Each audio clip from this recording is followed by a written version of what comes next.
Hello, welcome to Access. I'm Rob. Joining us is Holly. Hi. And Holly, you interviewed Tabata-san, the man did. who is making Final Fantasy 15. I did. It's very, very exciting. How many notes you've got? I made 6 altogether, and I've got them down to 4 so that we can talk about them. I don't make notes. I just make mind notes. I really can't take my notes. It's an old NHS habit of writing everything down. So what have you got? Yeah, so it was a one-on-one interview. It was like 25 minutes, and it was all off camera. So I'm going to go through.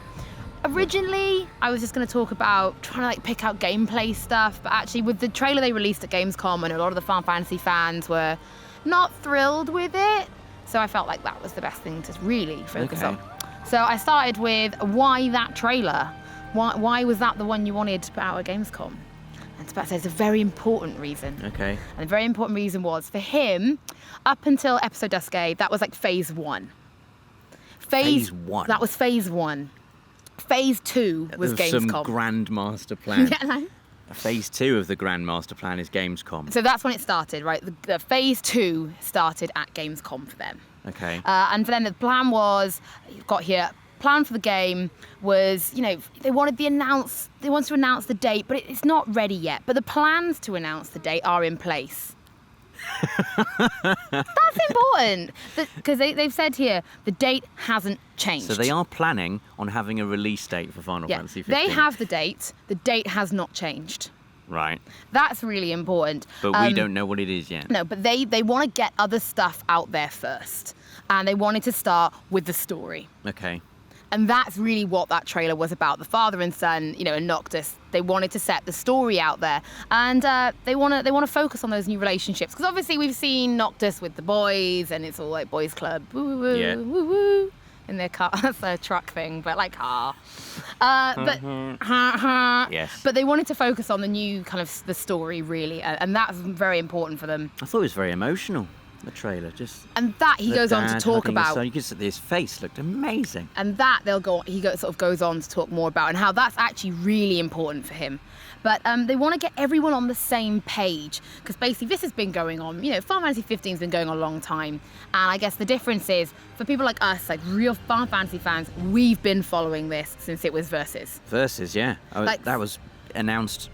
Supposed to come out around the same time as 13. Yeah, exactly. 5 years ago. Exactly. So we've been following this. We know everything, every rumor, every theory. We know them all. Every bit of gameplay footage. Exactly. Remember the first one where he walked down the stairs? Yeah. That was years ago with the swords around him. What?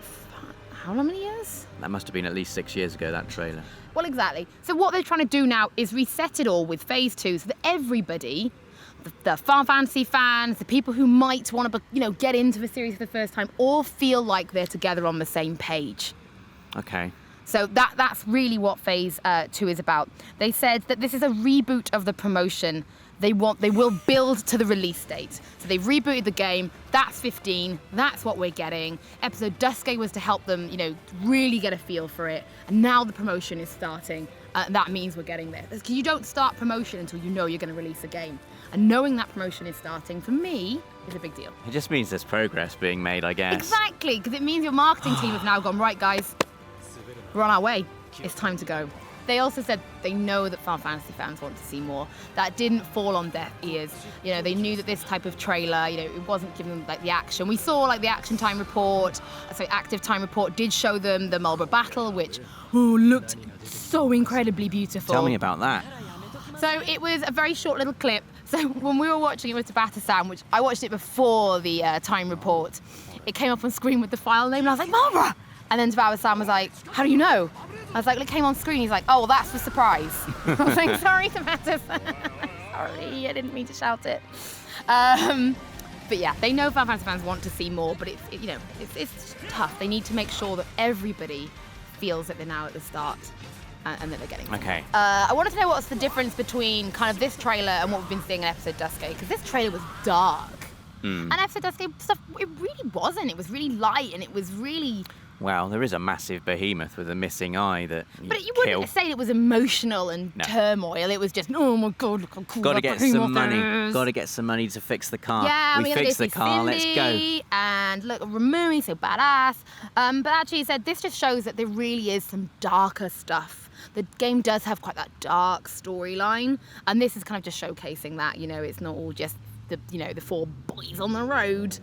There's some real stuff there. The basic focus is on Noctis becoming a man emotionally. The story of his childhood in the game will be told through flashbacks. And of course it's his dad's car, so there's that link. He's driving his dad's car. My dad would kill me if I drove his car. And then broke it. And then had Cindy fix it. Yeah. She fixes it for free in the end. You didn't even need to kill the behemoth. And then I kind of moved on to the trickiest thing of all, and I think Final Fantasy fans will really understand this. It's trying to appeal to the West, to grow the audience, to grow the series, to make it a real success, but balancing the kind of the core things that Final Fantasy fans love. For him, he wanted to get back to the roots. That was very, very important. He wanted to get back to what makes Final Fantasy Final Fantasy. He said the game needs to use the top tech available. He said that sounds very simple, but he said that is one of the key things, because the power will help them to make the best game possible. That sounds daft, but I can see it. If you've got all these things you want to realise, you've got to have the best stuff. Well, Final Fantasy has always had kind of, technology-wise, main entry Final Fantasy games have always pushed whatever hardware they're on. They're always the best looking games on whatever hardware they're on. And even look at the difference between 7 and 8. Yeah. And they're on the same console. Yeah, and 9. Graphically, just you marvelous. look between 7 and 9, it's amazing. Exactly, and then, you look at 12 compared to most PS2 games, and 12 it's amazing. can still stand up compared to some PS3 games. And, that's their ability to push, but that is really important to him. He wants to focus on the story, how the story unfolds. He said that emoting the characters was important to making them feel human, and he feels that's going to be key to people wanting to connect with this particular Final Fantasy game. So that goes back to you saying, I felt really emotional about that trailer. That's what he wanted. He wanted you to feel the emotion, to connect with the characters, and have that pull you into the game. Yeah, story as well. Yeah. The emotional impact of the story. When I think about old Final Fantasy games, that I don't remember taking it in turns to hit a bite bug.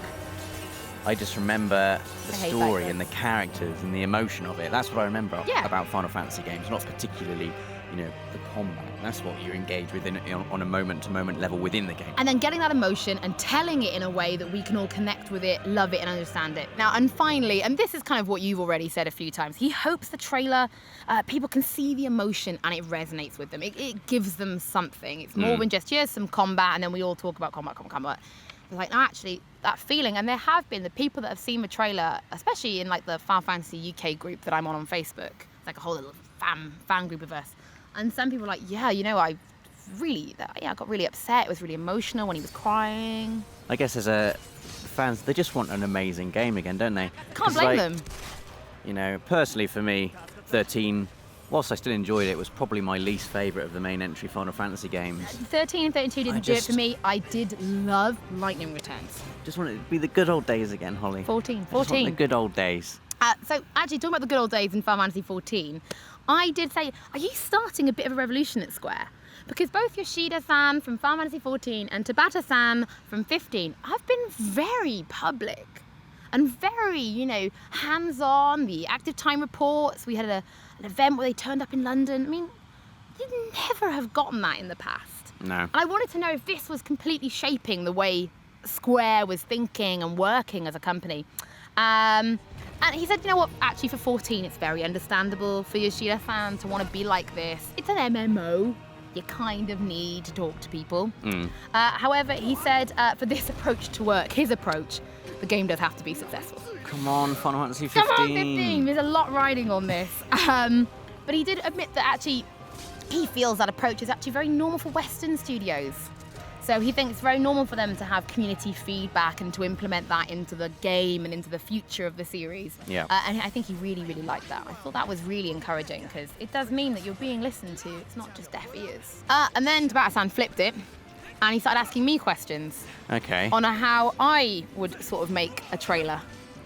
I was like, oh, here we go. And I sort of said, I've used to do work at Bandai Namco, and I said I appreciate actually the way you market in the East is very different to how you market in the West, and you have to find this balance. And he said, yes, it's very hard to mix them up.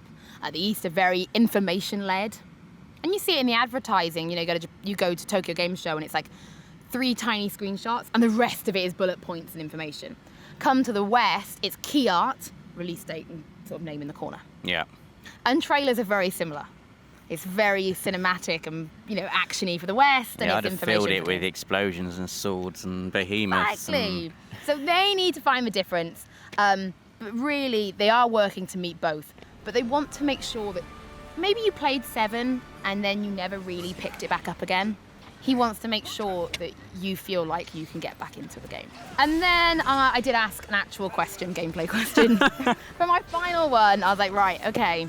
I can see you've there's a word eidolons at the end of that page, Question Holly. I'm excited about that. So at the end of a trailer, you see the kingdom and there's like these ghastly, ghouly figures kind of hidden in the background.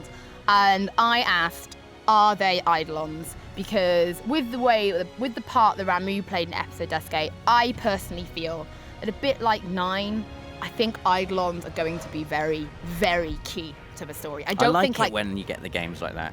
'Cause sometimes they're just there. 7 and 8, they were just there. Yeah, they're a bit more integral in 8. Well, if you needed them for junctioning you needed them for purposes. junction. But yeah, in 9, they there were was a no big part story of to the them. story. In 10, they were quite a big part of the story as well.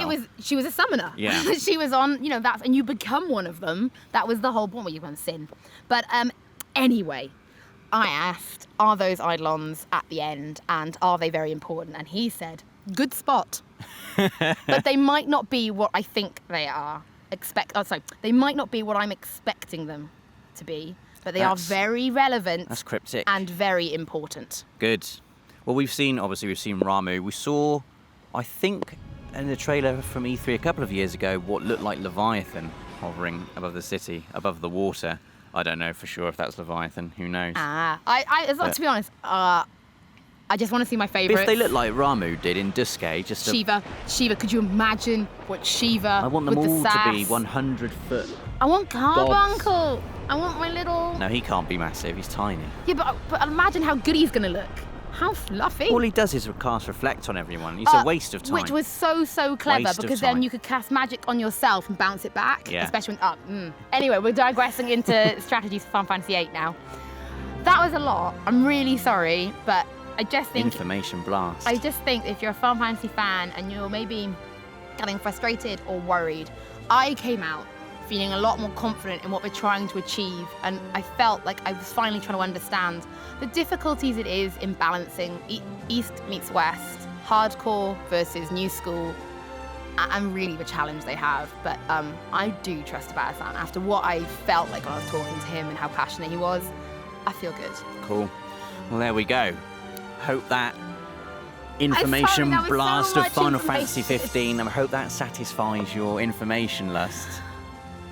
For me, it did. Like I came out feeling great. So Cool. Well, let us know what you think about Final Fantasy 15 in the comments. I know, like us, you probably can't wait for it to come out. It is coming. it is. They've Soon. got the date. They know the date. It is coming. He wouldn't tell me. I did ask. Of course I asked. But yeah, leave a comment. Let us know what you think, and don't forget to subscribe because that's just a really nice thing to do, isn't We it? like We've got nice loads people. more videos coming as well.